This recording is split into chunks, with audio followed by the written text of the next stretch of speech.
بسم الله الرحمن الرحيم الحمد لله رب العالمين والعاقبة للمتقين والصلاة والسلام على سيد المرسلين وعلى آله وصحبه ومن تبعهم بإحسان إلى يوم الدين.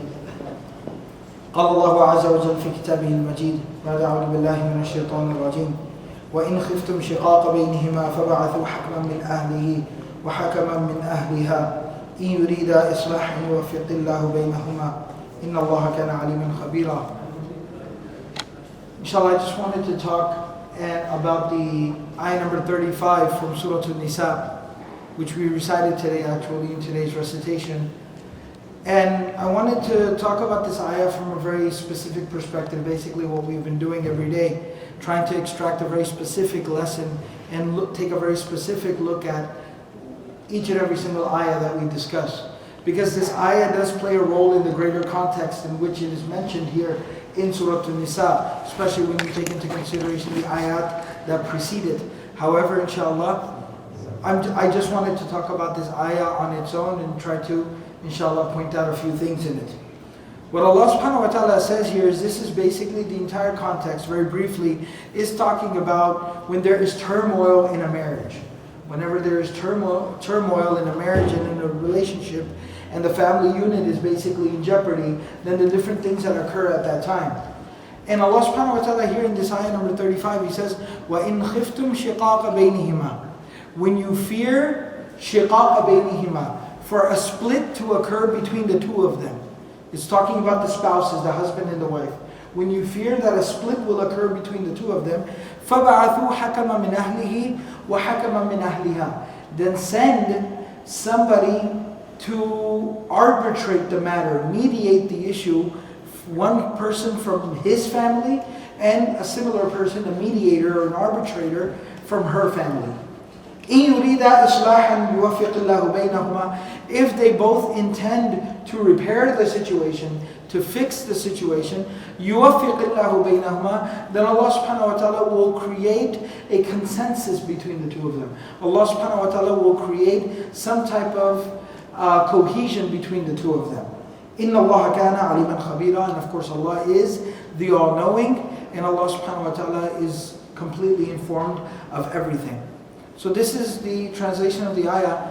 What this exactly refers to and how I wanted to address this was, this ayah basically lays out the structure and gives us the procedure by which families, the extended families and the families of the husband and the wife, how they are to be involved in the marriage of the husband and the wife, and the role that they should play in their marriage, and the impact and the influence that they should have on their marriage. So Allah subhanahu wa ta'ala mentions here very clearly that the families are to play a pivotal role, and the families are to get involved and basically intrude into the matter when there is some type of a dispute, when there is a very, very bad situation. Allah subhanahu wa ta'ala says, إِنْ خِفْتُمْ شِقَاقًا بَيْنِهِمَا. The word shiqaq itself in the Arabic language, it literally means for two things to be very distant, to put distance between two different things. And in the Arabic language, it's used to either when you take a piece of wood and you break it into two pieces, that's called shaqul ud, or it's also referred to as a corner. So it's basically giving some imagery when the husband and the wife have all basically receded back to their own individual corners, and they have basically turned away from one another. They are no longer, they are becoming emotionally distant from one another. Then the family is supposed to intervene, and the family is meant to play a role at this time. And even then Allah subhanahu wa ta'ala lays out very clearly how is the family meant to play a role. Allah says that one representative has to come from the male side, and one representative has to come from the woman's side, the wife's side. So once again, maintaining that balance. Like we see in a lot of cultures or a lot of communities, that the woman is basically overrun in this type of situations, that she gets depressed and tossed over to the side. No, Allah subhanahu wa ta'ala is maintaining this balance. She needs to have an equal, fair representative from her side of the family, and likewise the male, the husband, needs to have one from his side. But Allah doesn't say that they need to just be individuals from the family. It doesn't mean that it needs to be the richest person in the family or the most influential person of the family. Allah subhanahu wa ta'ala uses the word hakam. Allah uses the word hakam. And the word hikmah comes from this. They need to be wise. They need to be knowledgeable. The word hukum also comes from this. Authority. They need to be authoritative. They need to be knowledgeable. They need to be wise. They need to be fair and balanced individuals. And they need to come into the situation and try to mediate the issue. So there's a lot of lessons here. The first thing is that marriage and the family should not be so easily abandoned. It should not be so easily abandoned. All efforts should be made in order to preserve the family unit. Because it's the key component of a society. It's the key component of any society, is the family unit. So marriage needs to be all efforts need to be made in order to salvage a marriage and to try to make the situation work and show both parties the sensible route and show them maybe the errors of their own ways and how they can contribute to fixing the situation. That's the first thing. The second thing is that when families do get involved, they need to make sure that they play a very balanced, a very calm, respectable role in the mediation of the issue. Emotions should not start to flare. They should come in with their own emotions to basically confront and fight the other family. Because typically that's what happens a lot of times today. You know, and this brings about the whole issue of families being involved in marriages today. You know, as in the imam situation, when somebody serves as the imam of a community, you deal with a lot of these types of issues, marital problems, family issues, and people bring their issues. So someone was asking me, what's the situation, especially amongst younger people, younger couples? What's the situation of marriage? How are their marriages going? Are they making it work or not? Or is the institution of marriage starting to suffer even amongst the younger couples of the Muslim community?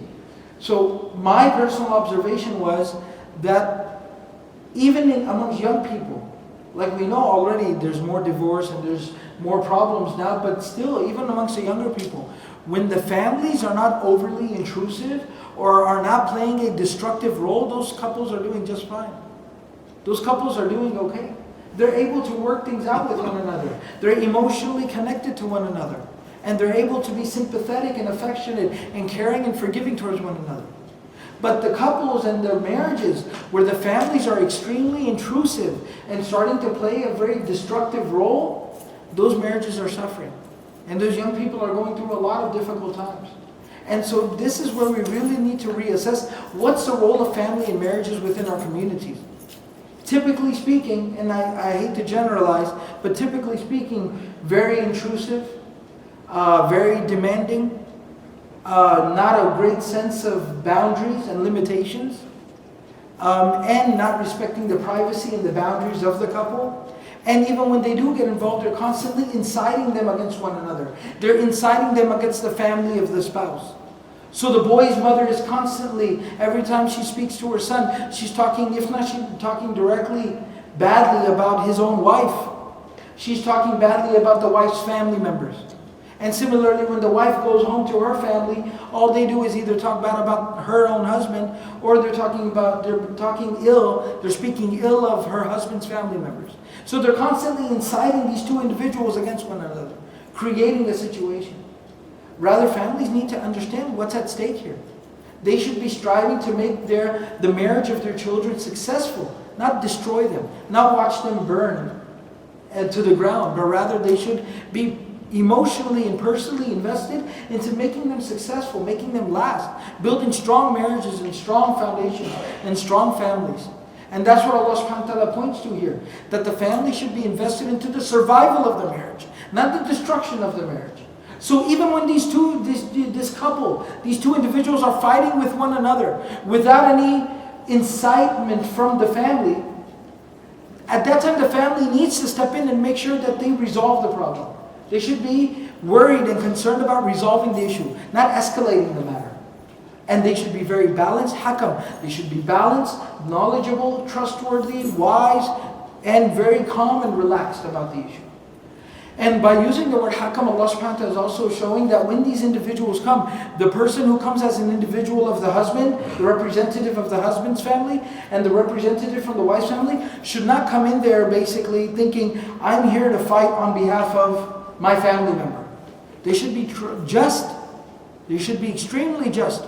So if somebody steps in on behalf from the side of the family of the husband, if he finds the husband at fault, he should be trustworthy and honest and just enough to speak out against his own family member and say, no, here you are wrong.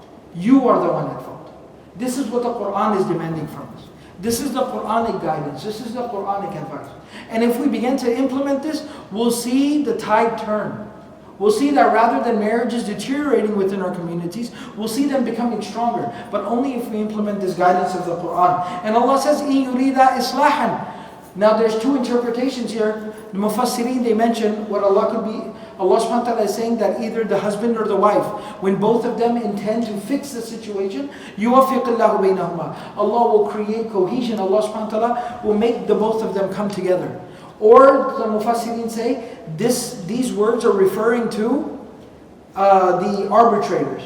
When both representatives come into the situation, not wanting to make my family look better than her family, but rather they come into the situation wanting to fix Islam. They want to fix it. They want to make things better. يُوَفِّقِ اللَّهُ بَيْنَهُمَا. Allah will make things better between this couple.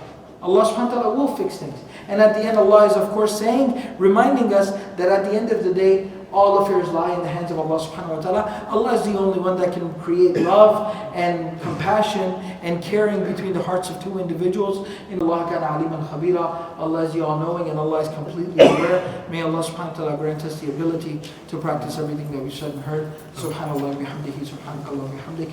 Nashhadu an la ilaha illa anta nastaghfiruka wa natubu ilayk.